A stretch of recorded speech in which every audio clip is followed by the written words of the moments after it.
perkembangan penyebaran COVID-19 Provinsi Maluku tanggal 17 April jam 8 kurang 17 menit 2020 sebagai berikut. Waktu beberapa hari lalu saya mengatakan bahwa yang terkonfirmasi ada 14. Kemarin malam Pak Kasrul laporkan saya tambah 3 lagi dari Buru Selatan 1, Buru Utara 1 dan Ambon. Semua pelaku perjalanan. Jadi 17 yang terkonfirmasi. Namun bahagia yang harus kita rasakan dan kita mensyukuri nikmat Tuhan bahwa sampai hari ini 6 telah sembuh total. Yang kita takutkan kemarin Oma yang 74 tahun itu akan mengalami, justru dia yang pertama kali, beliau yang pertama sekali sembuh dari 16 orang kemarin. Jadi sekarang dalam perawatan ada 11 orang. Mudah-mudahan kita minta doa dari saudara semua, semoga yang 11 itu cepat juga mengalami kesembuhan. Orang yang dalam pengawasan ada 105 orang.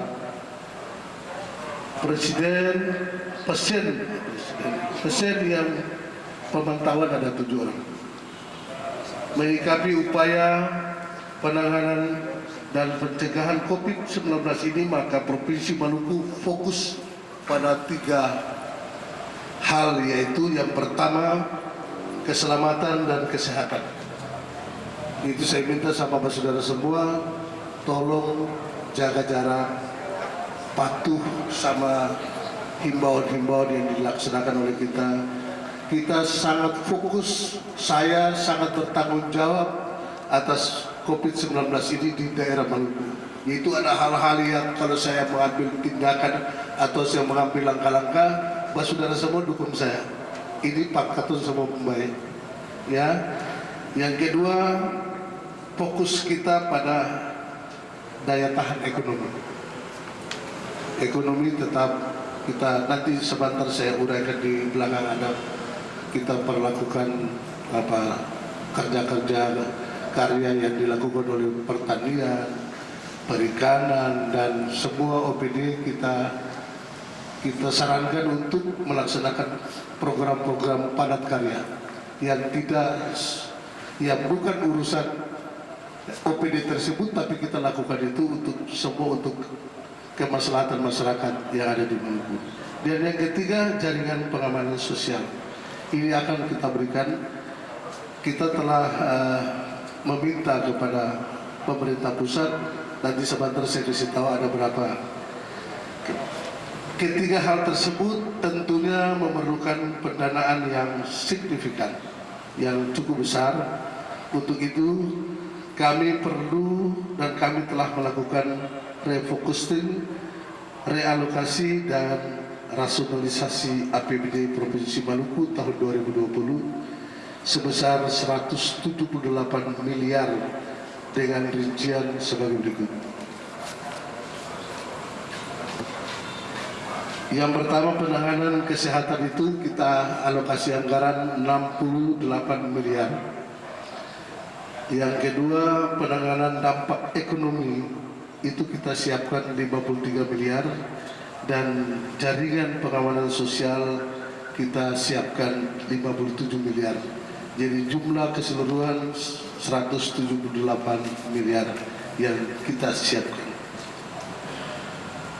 Apa yang telah kita kerjakan selama ini dalam hal penanganan COVID-19 sudah sejalan dengan arahan dari pemerintah pusat. Yang kemarin semua orang mendesak saya untuk lockdown, kita tidak lockdown, itu karena kita mengikuti arahan dan petunjuk dari pemerintah pusat.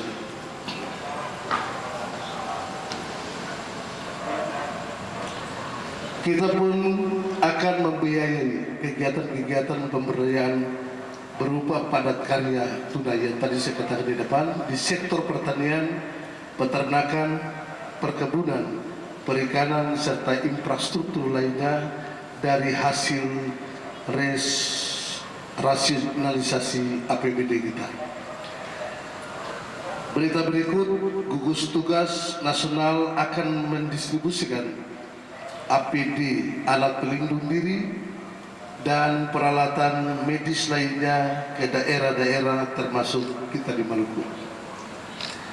Juga dibahas oleh Menteri Kesehatan bagi daerah-daerah yang memerlukan penyediaan fasilitas kesehatan berupa ruang isolasi, ventilator, dan peralatan lainnya untuk segera dilakukan realokasi dana alokasi khusus bidang kesehatan.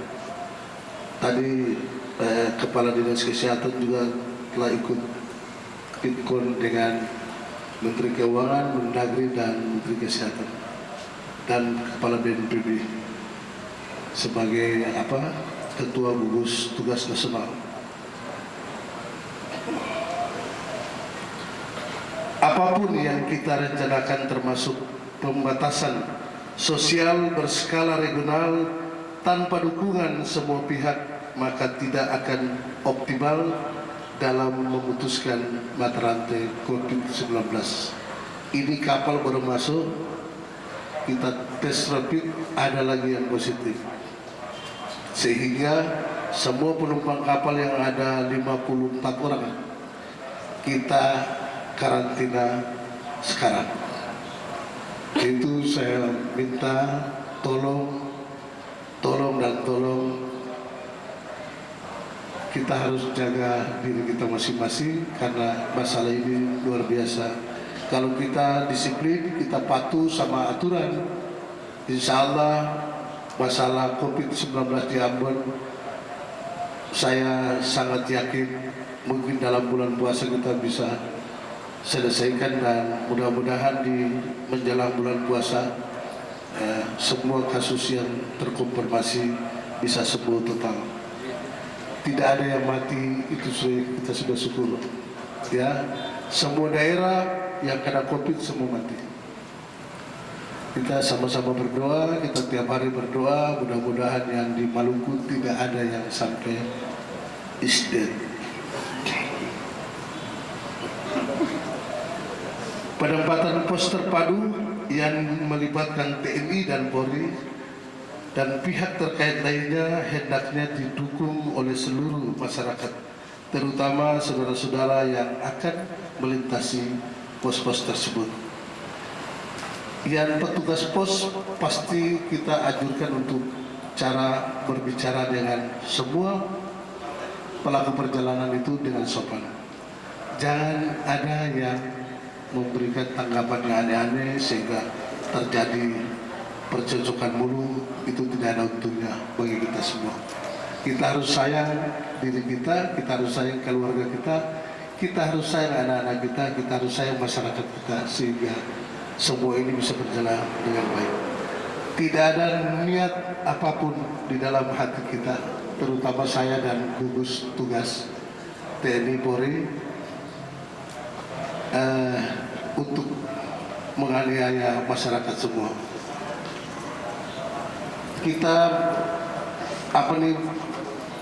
bikin pos-pos ini pun kita sudah menyampaikan kepada seluruh bupati dan wali kota. Jadi antar wilayah ini dari Ambon ke kabupaten lain nanti di sana dikarantina juga. Begitu juga dari kampung datang ke sini nanti kita karantina. Kalau ini sudah berjalan, regional ini sudah berjalan, pasti kita lakukan hal itu. Jadi lebih baik di rumah, biar kita sayang kita punya keluarga, biar tidak terjadi hal-hal yang tidak kita inginkan bersama. Selanjutnya saya mengajak kepada saudara semua agar mengikuti dan mematuhi anjuran pemerintah untuk tetap di rumah. Jika terpaksa keluar rumah, jangan lupa pakai masker. Nanti 1-2 hari ini semua pejalan kaki yang ada di kota Ambon maupun di kabupaten kota pasti dicegat sama polisi dan tentara menanyakan masker kalau kalian tidak pakai masker. Mau naik motor, mau naik mobil mikrolet, mau apa saja, mau jalan kaki, masker ini jangan sampai tidak dibawa.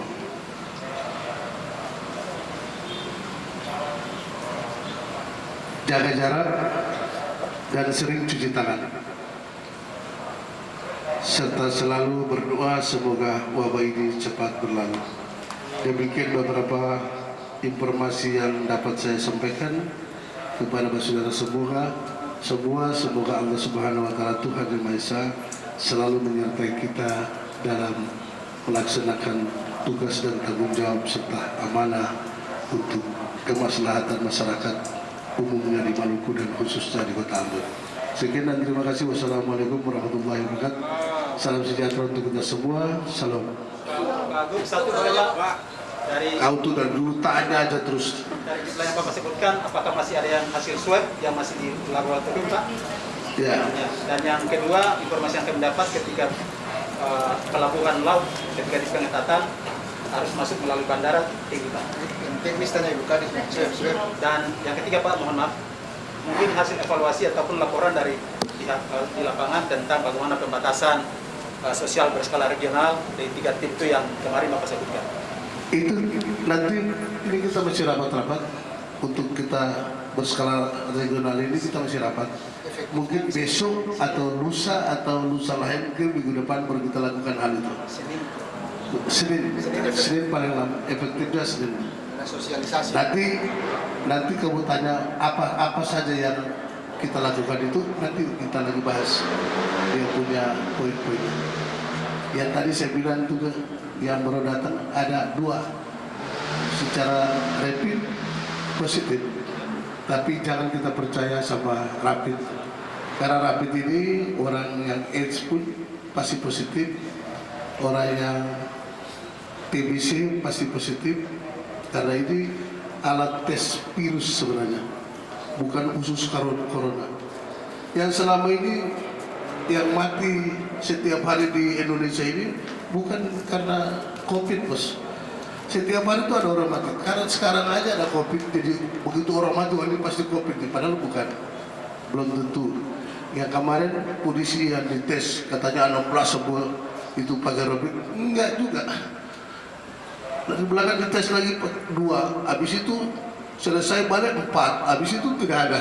Jadi rapid itu cuma ini aja, cuma mengetahui awal, baru kita nanti hasil dari Jakarta baru kita bisa kasih tahu bahwa itu positif atau tidak.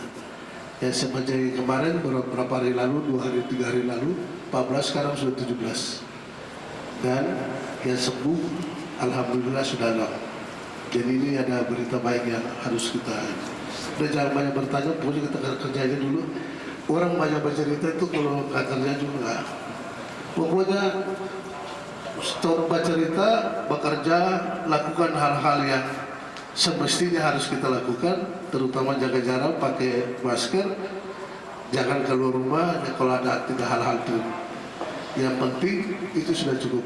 Itu berarti saudara semua sayang dengan saudara semua, sayang kepada orang Ambon yang ada di Maluku ini.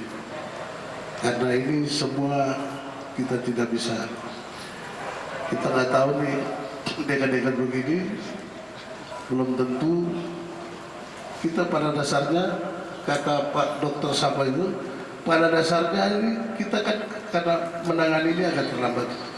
Mungkin kita semua terpapar. Kita ini semua sudah terpapar sebenarnya. Cuma daya tahan tubuh kita aja yang membuat kita bertahan. Ada orang yang punya penyakit dalam, penyakit TBC, AIDS, itu yang jadi masalah. Mungkin karena kita sehat-sehat saja, kita punya imun kuat. Jadi itu untuk mencegah ini biar tidak lebih luas. Kasihan kepada orang-orang yang tidak punya imun yang kuat, kekebalan tubuh yang tidak kuat. Gara-gara kita kuat, kita menularkan kepada mereka. Itu paling bagus, kita jangan keluar rumah kalau tidak ada perlu sama sekali, dan kita selalu jaga jarak dan kita pakai masker. Ini membantu kita dan membantu orang lain. Mungkin kita sudah terpapar, termasuk saya. Namun karena imun saya kuat, imun Pak Kasrul kuat, imun Pak memiliki kuat, imun dokter kuat, imun kalian kuat, sehingga dia tidak memakan kita. Tapi yang kita takutkan, kita menularkan itu kepada orang yang tidak punya imun. Ya, ini penjelasan ini kemarin saya ikut di TV, dan memang di Wuhan sana sudah ada beberapa negara yang sudah lockdown. Kita Indonesia masih tunggu-tunggu, masih terpaksa orang yang pulang-pulang semua dari luar bawa penyakit ini, dan kita tidak sadar. Mungkin kita semua sudah terpapar, baru kita sadar bahwa ini masalahnya sangat besar. Tapi kita sebenarnya sudah terpapar, namun imun kita agak kuat. Saya merasa juga kemarin sempat saya paranoid. Saya punya anak-anak paranoid, saya juga ikut paranoid. Ini apa lagi ini? Ternyata setelah saya dapat penjelasan bahwa anggap saja kita semua telah terpapar, namun imun kita kuat, itu kita bagusnya jaga jarak, kita pakai masker, kita di rumah saja, biar kita tidak menularkan ini kepada orang yang tidak punya imun. Anak kecil yang tidak punya daya tahan, itu bisa bahaya juga dekat-dekat dengan kita. Ya, saya rasa itu jelas ya. Makasih. Wassalamualaikum warahmatullahi wabarakatuh.